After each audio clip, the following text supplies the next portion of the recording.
Hello, welcome everybody. Just giving a little bit of a test here with a starting screen, see if that helps some people find the live stream. Hopefully help them find the live stream. You know, YouTube just kind of shoots it out once you have one of these up. And I've never done it before. I usually just hit live and try and run right away, and then a bunch of people miss the start. So I'm giving it, I will start. We're gonna start pretty soon. I'm not gonna wait too long on it, but I just wanted to give it a little minute or two, see if that helps a couple people find it. And hopefully, I believe my mic is on now. So if you're there, say something in the chat, say hello. Already said hello to Dalaran. He is in the house somewhere, I believe. They're in the house, I guess. Also, let me know if the music is like, there should be music playing, but let me know if the music is like way loud, way not loud, any of that fun jazz. A little bit of a test today. We're testing some stuff out so that for part of the Mist Veil, we will be ready. We will be ready.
That means nobody heard me.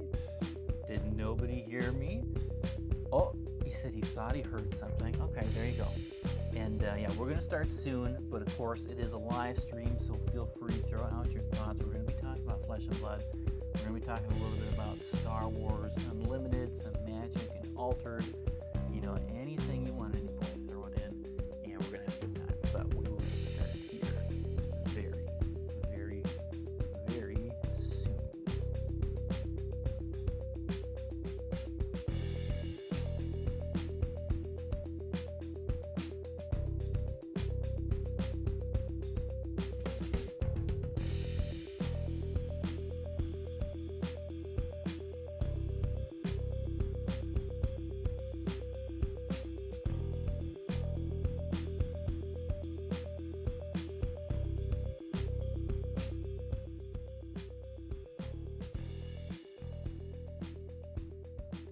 Is the volume on my mic low, or is it just because I had the music too loud?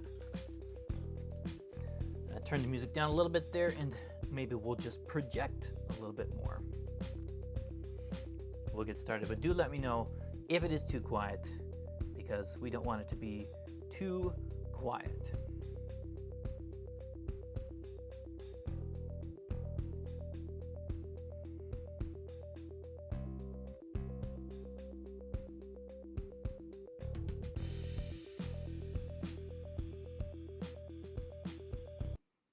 Hello, everybody.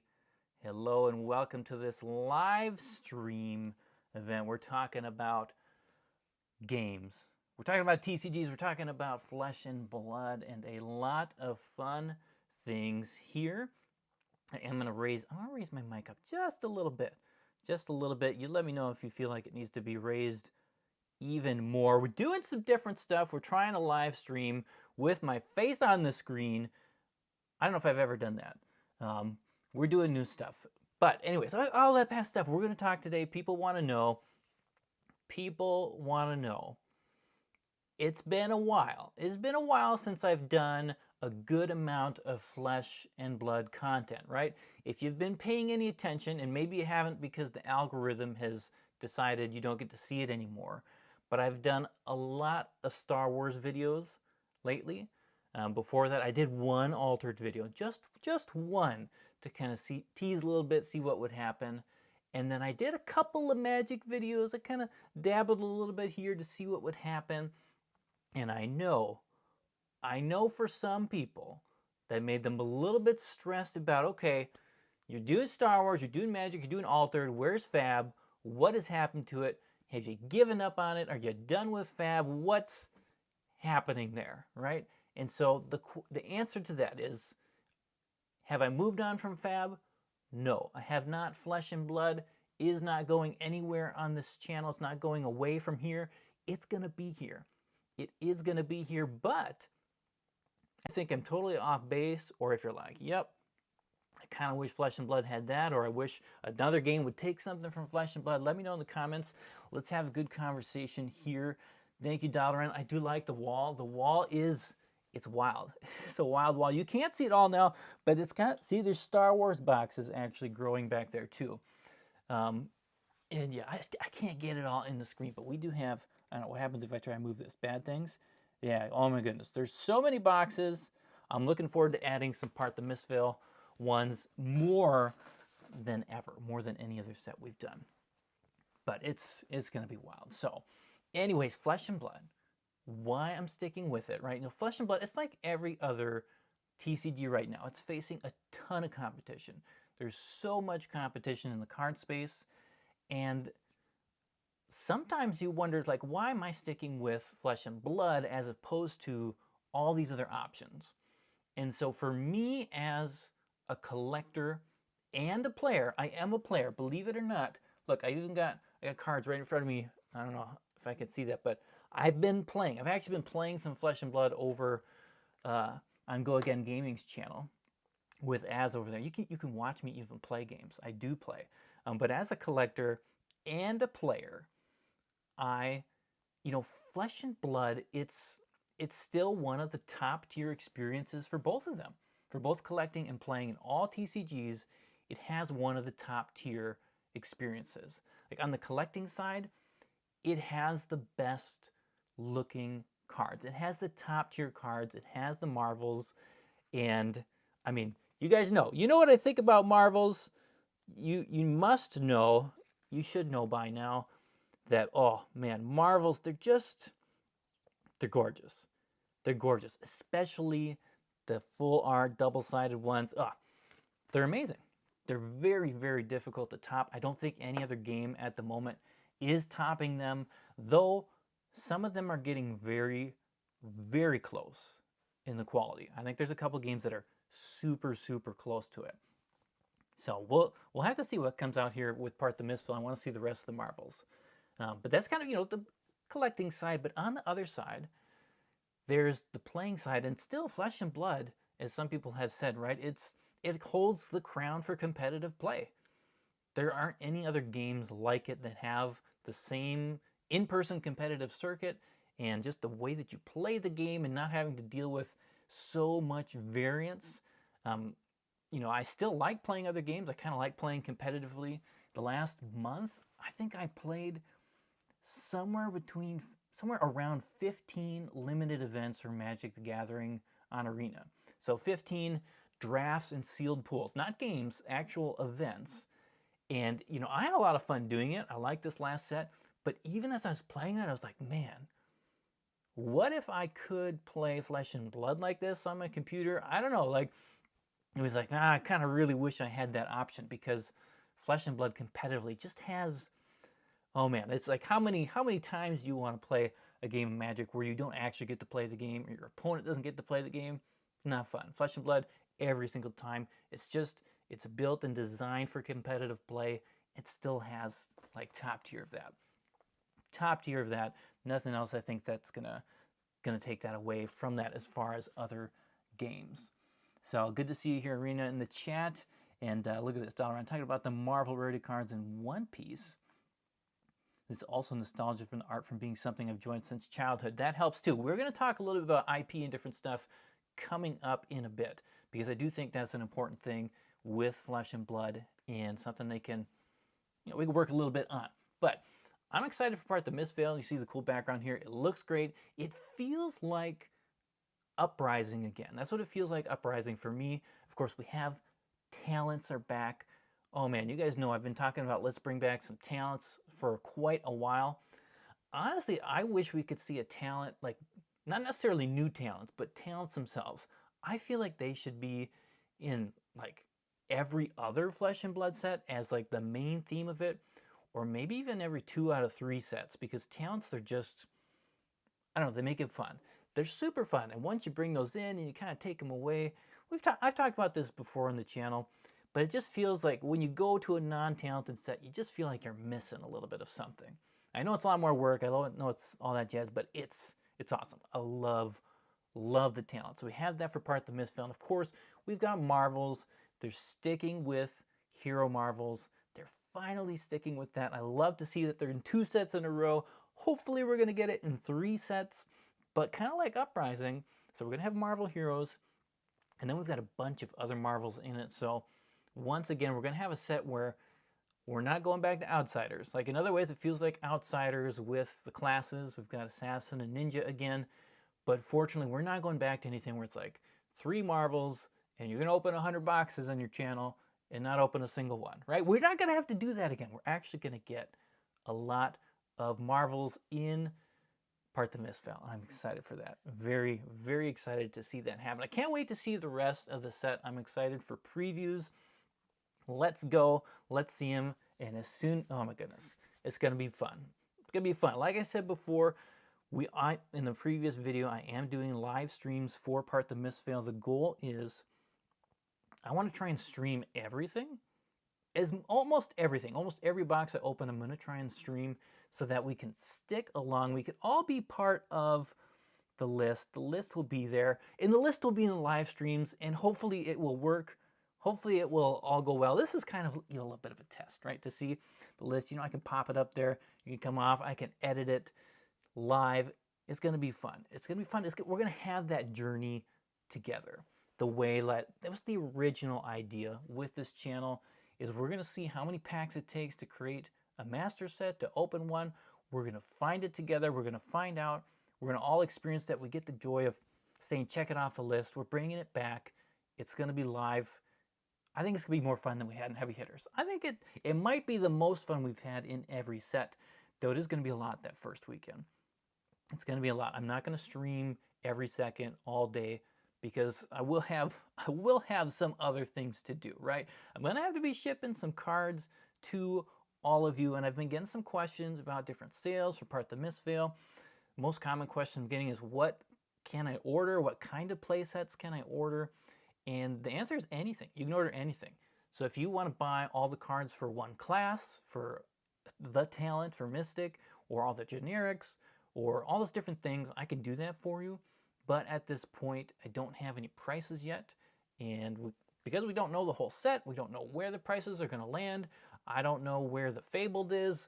I don't know which set, class has the best legendaries. So can't set any prices for anything. But if you do want something specific, you can send me an email. Let me know what you want. And then I'll be able to, within 1 to 2 days of release, I'll give you a price. We'll work on it. Then right away, release weekend, we're going to have some fun. We're going to crack it together live. I'll get it packed for you as soon as I can that release weekend. Already had a couple people claim some class sets. I've had people, grabbing more than just that. We've had some people picking up. What have they been picking up here? Let me see if I go. Let me see. We're going to go switch to the over stream here. Some people have been buying the whole different play sets and stuff from my website. We're gonna have it. We've got everything available there. If you want to get the whole legendary, majestic, rare, common playset, we can do that. Whatever you need, whatever you're looking for the set, we can do that. You know, as we all saw from the Rudy video, it seems like most people want to just get cards to play and buying singles or play sets as opposed to, you know, maybe cracking boxes and cracking packs. So I'll do it. I like cracking packs. I will do that for you because it's fun. I have fun doing it. Anyways, of course, we still have the box breaks. We will have those on the website, and we're doing the fun thing for patrons. So if you want to support the channel through Patreon, remember this channel is supported by me. I don't have any sponsors other than you guys, anyone who's a patron or anybody who buys singles or boxes from me on my website. So what I'm doing special this time for patrons, like we did before, if you buy a case as a patron and I open it here on the channel, if you open, I should say, less than $300 of value, I'm going to give you a whole nother box on top of it.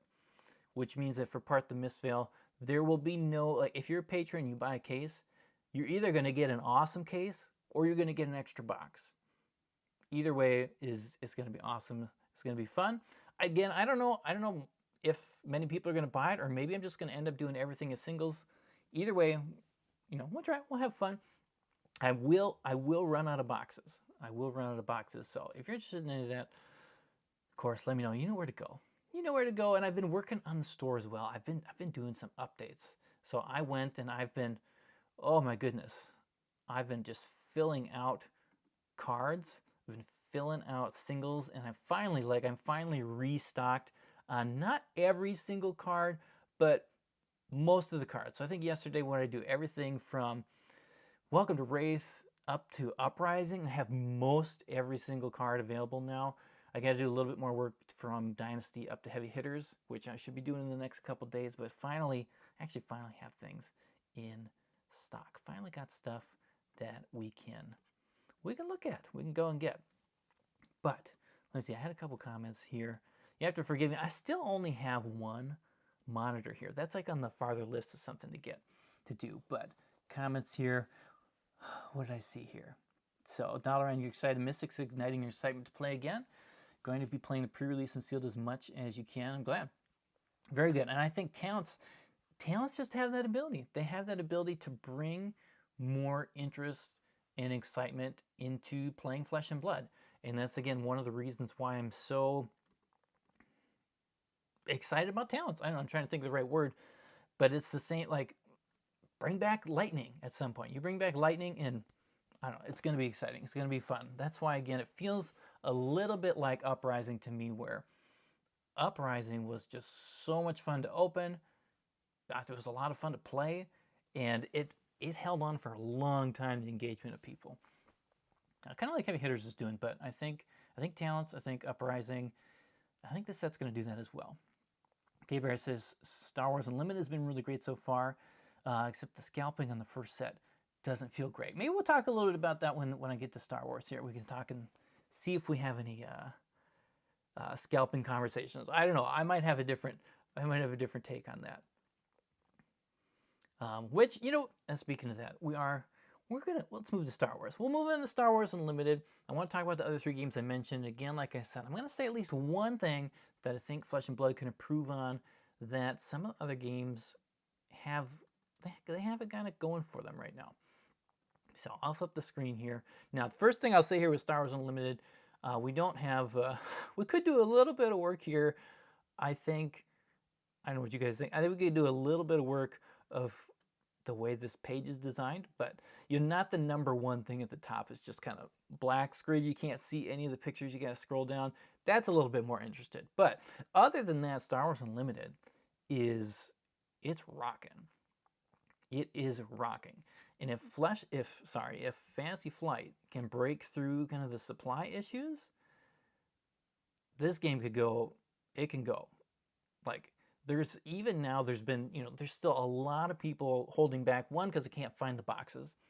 But two, there's a lot of people holding back thinking, can Fantasy Flight actually do this? Can they make it?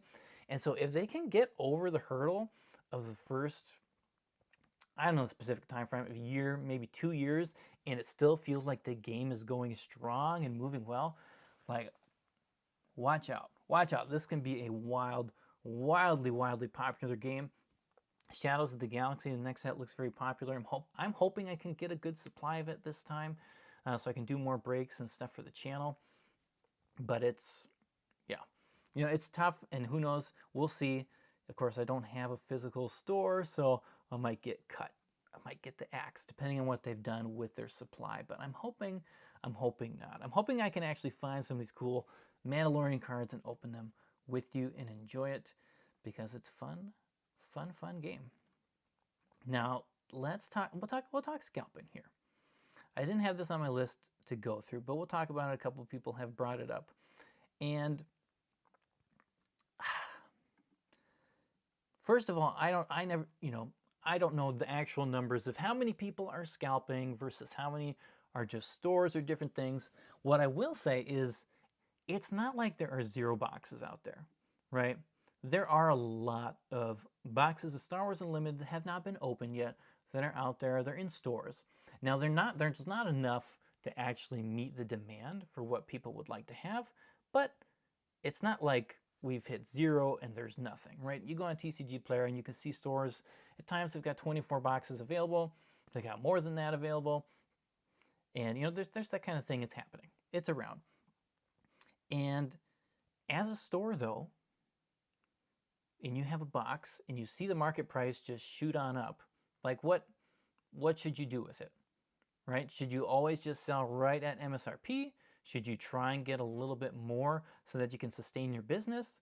And it depends on, of course, who you ask. Some people are very, very hardcore, don't ever sell above MSRP.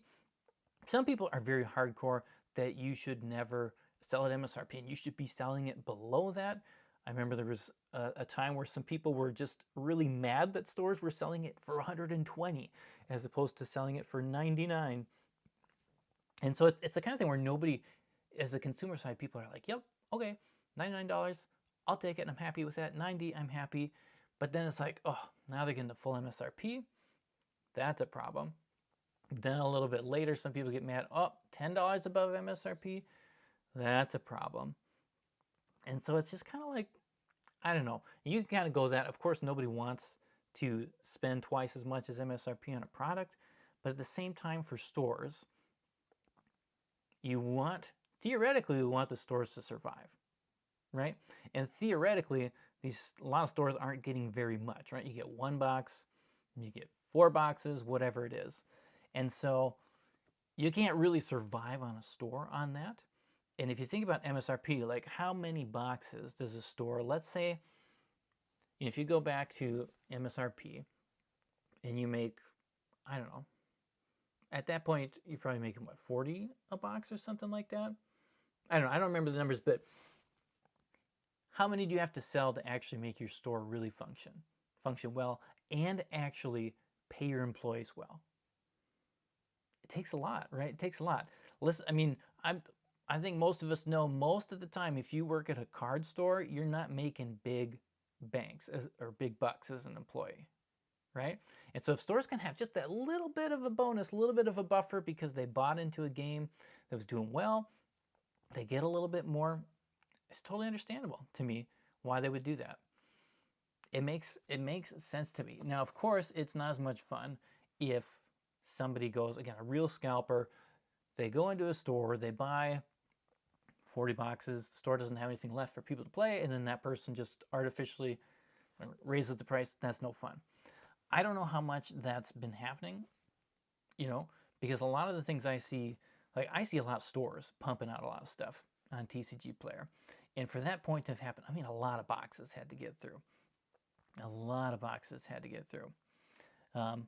But yeah, so here are a couple more comments here. Felt bad playing with some pre-constructed events where everyone who was playing against had multiple cases. You can only get the star decks. Yep, that's no fun. That is the worst of the CCG experience, when the person across from you has everything and you only have access to a small thing. That's totally understand that. That's no fun. Dotterland says scalping's not really occurred where he lives. Local store does drafts, still has 4 to 5 boxes sitting in the window for sale at an okay price. I don't know what the okay price is, but I've heard that too. There's still people who are going, they're finding random boxes in the wild in the wild, right, at MSRP and different things. So they're still out there, but I totally understand it when a store wants to, you know, it's the other thing is how do you avoid scalpers? If you sell it at an MSRP, but the market price is twice as much, then you're basically just saying, here, scalper, take this and go with it, right? Unless you're going to hide it behind something, you're not going to sell it online, you're only going to sell it in person, you're only going to sell it to somebody that you know is not going to resell it in a different way. Oh, did we freeze?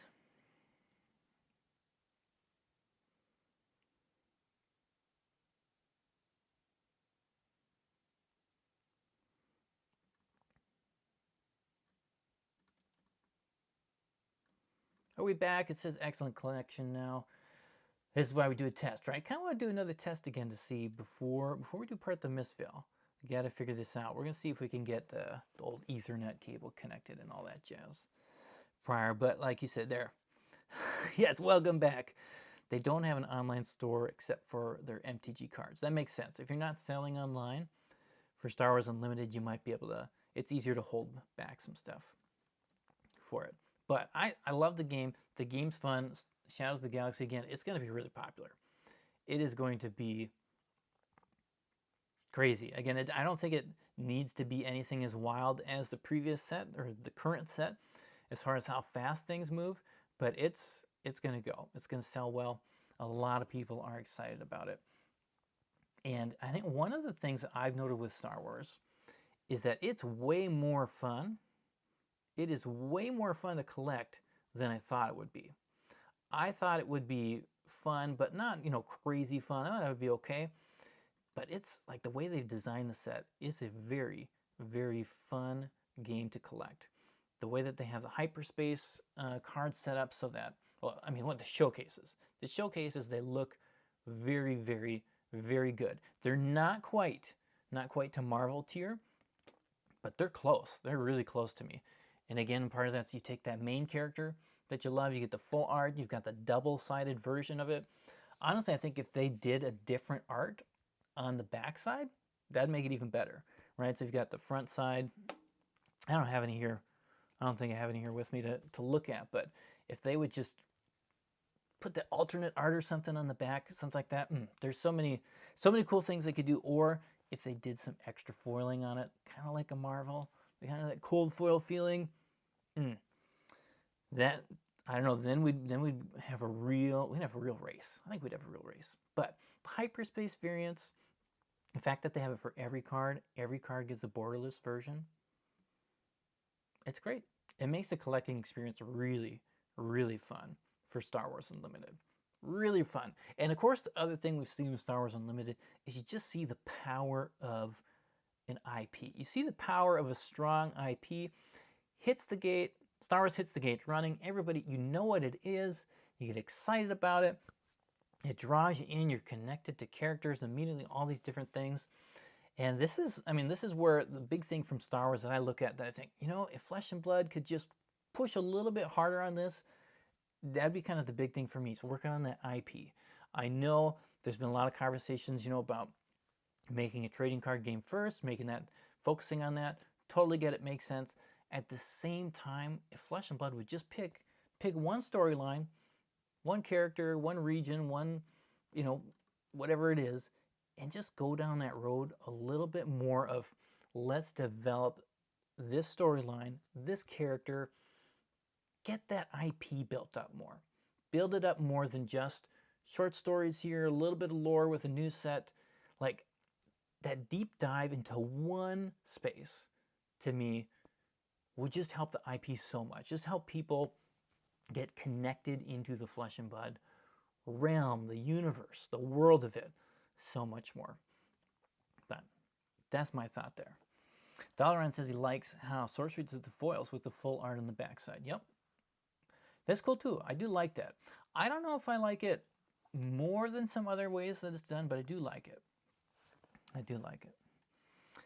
So that's kind of Star Wars. Let's move on to the Magic world. Like Magic, despite all the things that a lot of people don't like about it, Magic's going to have an amazing 2024.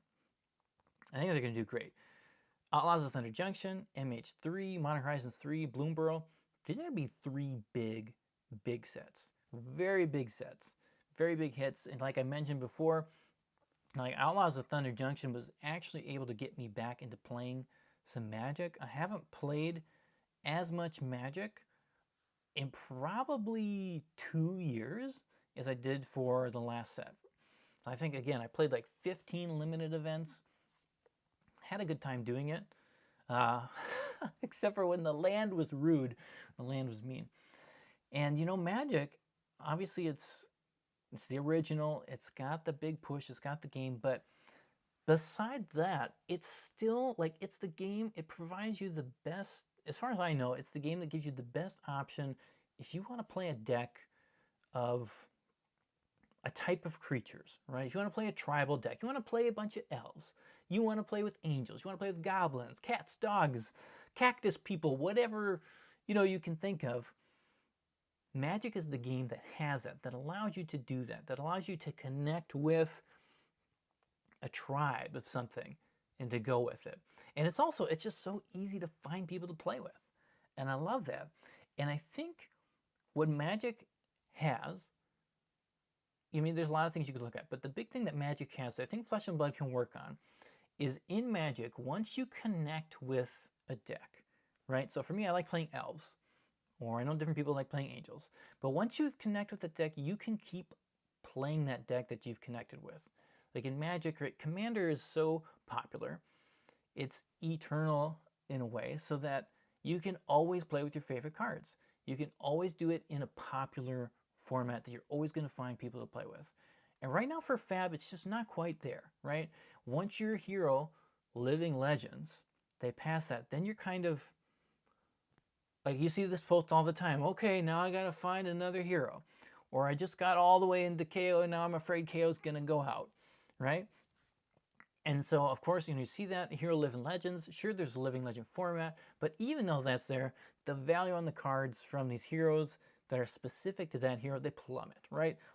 Hero Living Legends and things just go boop, popularity, it's gone. And so there's a need for a bigger push into the Living Legend format in a way so that once you have your character, if you really just don't like switching characters, me, I don't care. I'll switch characters every day, it's fun.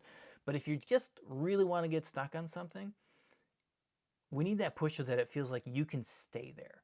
You can keep going with that even into Living Legend. There's going to be a ton of events for it. It's not like just a side event that happens. And again, I haven't paid attention enough to know how frequently the Living Legend events are happening, but as far as I can tell, let me know if I'm wrong, it's still, it's usually like a Sunday event, right? It's kind of like I don't know, side event is not the right word for it, but it's not it's not as on an equal footing, let's put it that way, as Classic Constructed, right? Or it's not like when you look at Magic, it's like Standard or Modern. Which one do you play? Do you play Standard or Modern? Or now Pioneer?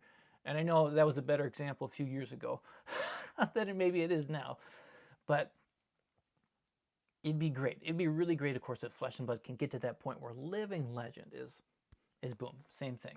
And of course, part of that, you just need a bigger player base. It takes more time so that you can sustain those multiple formats at high levels, high numbers.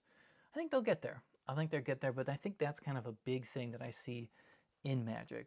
That's a big benefit they have as opposed to Flesh and Blood, because yeah, there's Magic cards, you buy it. If it's in a Commander deck, it's popular, it maintains value, people are always wanting to get it.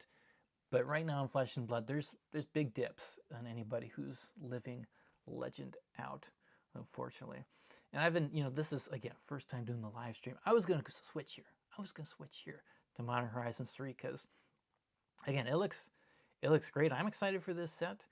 I think there's cool things here. Oh my goodness, we got flip cards. You can even go see more cards. Of course, I still not a fan. I looked at this page a little earlier. Still not a fan that you go down here and you see above a card and it's like, okay, what's it available in? Man, and you got to have that under every single card. It's available in these 2 products or these 3 products or those. Oof, I don't know, too much, but it's still cool. It still looks good. Fun set. I'm excited. I'm going to have some I'm going to have some Modern Horizons 3 available for sale when it comes out, though I don't know how much Magic content I really want to try on this channel. The algorithm, the YouTube algorithm between Magic and the Flesh and Blood / Star Wars community, which, I mean, I know they're not the same community, but they don't play nice together. The algorithm does not like that. And I don't necessarily want to wreck, I don't want to wreck Flesh and Blood and Star Wars just for Magic content, but we'll see. We'll see, because I like it. I like it. I like it. And speaking of another game I like, which probably does not fit the algorithm either, last one for the day is Altered. And I like Altered. It's not out yet, but it's fun. Really, really fun game. I think a lot of people, again, huge Kickstarter. You see that on there, most successful TCG Kickstarter ever, you know. I read that wrong there. It looks like, yeah, the way they have it phrased there, it says most successful TCG ever. Probably should, I don't know, reframe it so that it's clear on Kickstarter or something. Anyways, I don't know. I get it.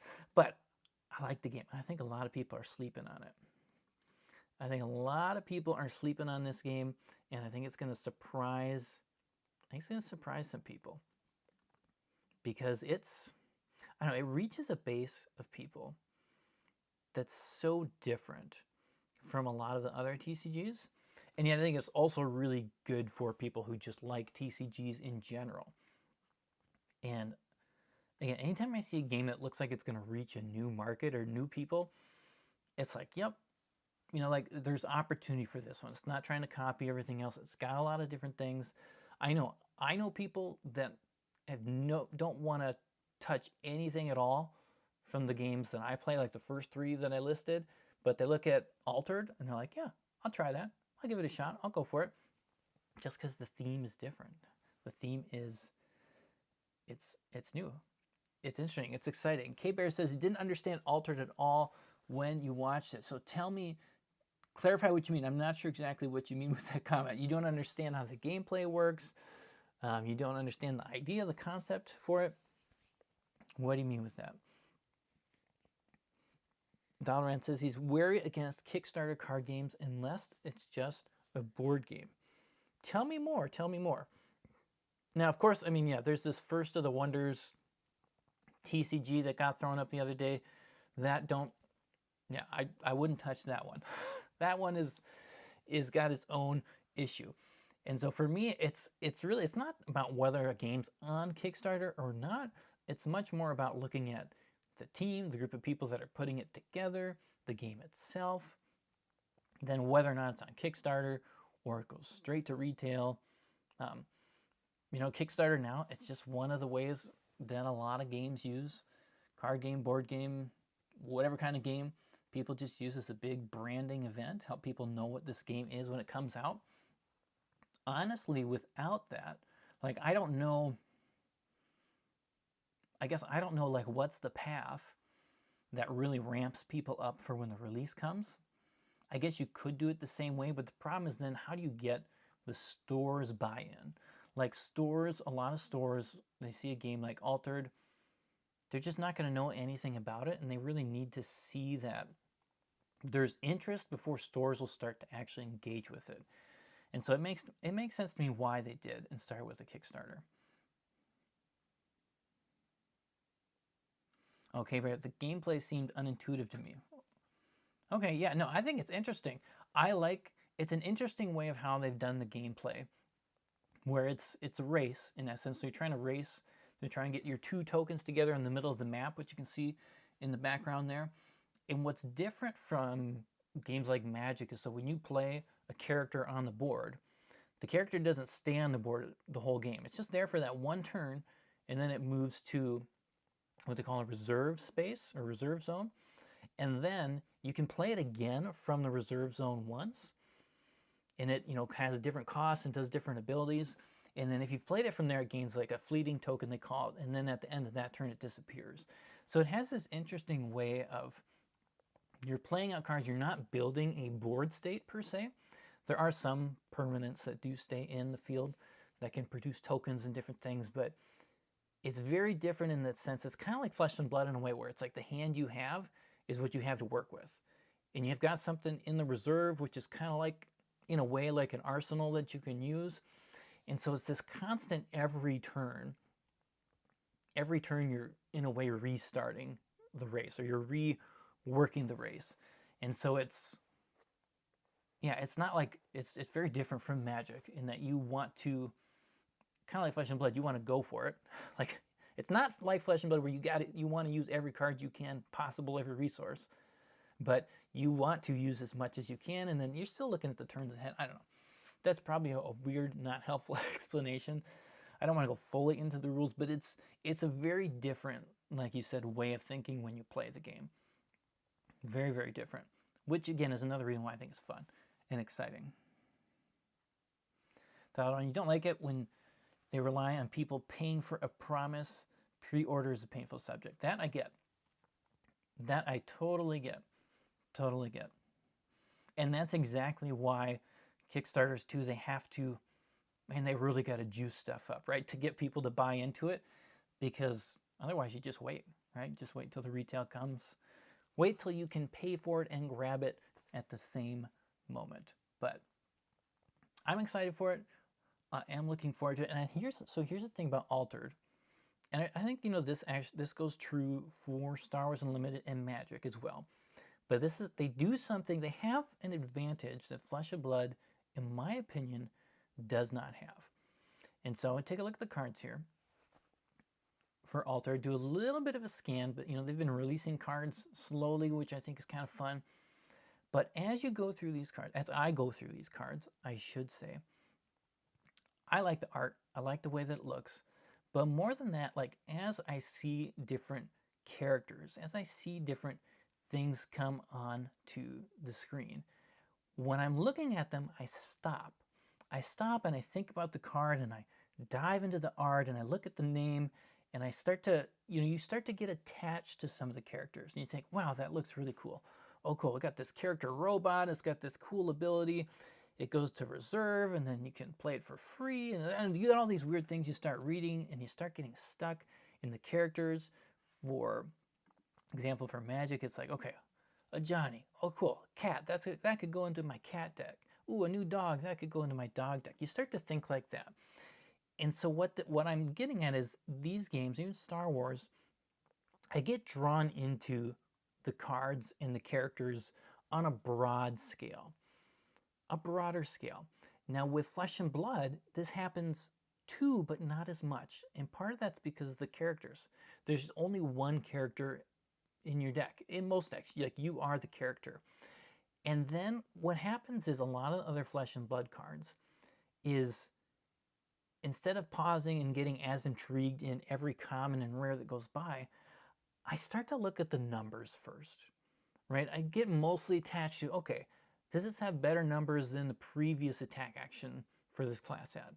Does it have better numbers? Does it cost a little bit less? Can I get a little bit more value out of it? And so I find it's easier for me to get attached to your average Altered card, to your average Magic card, to your average Star Wars Unlimited card, than it is to get attached to the Flesh and Blood cards. Like, an example here, Ratataskar. I just look at that and I think, oh, that's cool. I don't even know if he's good. I don't really care if it's good. I just want to play. This is a cool squirrel guy hopping around, jumping. In Flesh and Blood, I don't have that at all. It's like, okay, is this card going to make my deck dominate? Nope. It's like, well, swipe. That kind of a thing, that kind of a vibe.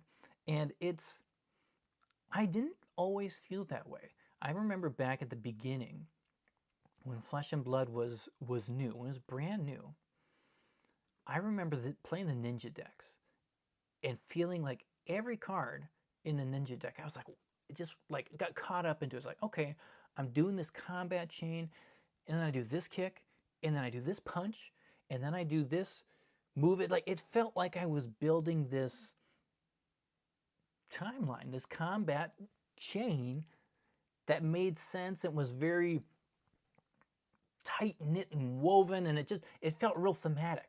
Like, okay, now I'm flipping this, and I did this, and then wow, I was able to get Lord of Wind and then move this around. Like, it caught me in every card.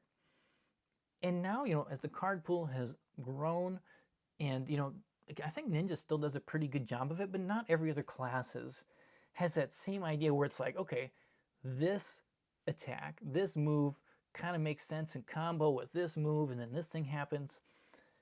Even like an example for Dorinthia, I play Dorinthia. It's like, okay, first thing I play is Steel Blade Supremacy.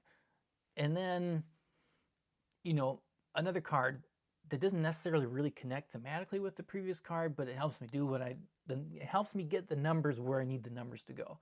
And then I swing with my sword, and then, I don't know, Glint or whatever. It just, they're cool cards, they're fun cards, but they don't have that same, I don't know, connection where I really get into the card itself as opposed to just the numbers for what it does. It's much more difficult as opposed to Magic, or now let's use Magic again, an example like, okay, I got like, I don't care if this is good, but I got this cat out and I think it's fun and it's going to be funny if I can get this through to you.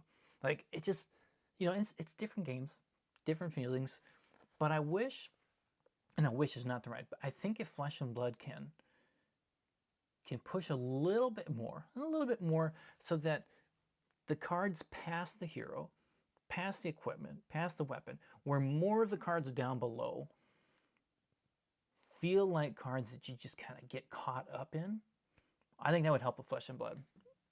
I think so. I don't know.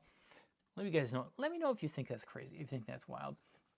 But that's something to me that's like, it's an advantage that games like Altered have that, for me, Flesh and Blood doesn't have. Like here we got, what's it, Isenboshi. It's just cool. I stop and I think about the card and I start to look through it, and I get stuck kind of like this Kappa guy here. It's like, okay, ooh, that would be cool. I got this one, this one, this one. 3 versions to collect as opposed to, well, okay, here's the blue version, here's the red version, here's the yellow version. All looks the same. Like I love how they've changed the art on it. You get the different vibe. Like it'd even be cool if they changed maybe a little bit more than Flesh and Blood from red. I keep wanting to say red, white, and blue. It's not red, white, and blue. It's red, yellow, and blue. Anyways, I don't know. I'm excited for Altered. I think it's going to be good. I think it's going to be fun. I'm going to have some for sale when it comes out. I've got some of the Kickstarter coming. I'm looking forward to playing it. I'm looking forward to getting some people who don't normally play card games with me to play some card games. And we'll have some fun. We're going to have some fun. Anyways, that's my thoughts for the day. There will be more content coming out. We're going to keep things moving on faster. It's been a little bit of a slump lately, but Part the Mistveil comes out, and there will be more Master Set Madness than anybody can handle, probably. So, I don't know. Thanks for watching. You guys are great. Let me know if you got any questions. Of course, you always send me a message, mastersetmadness.com, mastersetmadness@gmail.com. You can send me an email. Otherwise, looking forward so much to Part the Mistveil. If there's anything I said that you're like, you know what, you got that wrong, let me know. Let me know. We'll chat more about it. I got more thoughts on all these games, just like everybody else has thoughts. So thanks for watching. We will see you guys very, very soon. Peace out.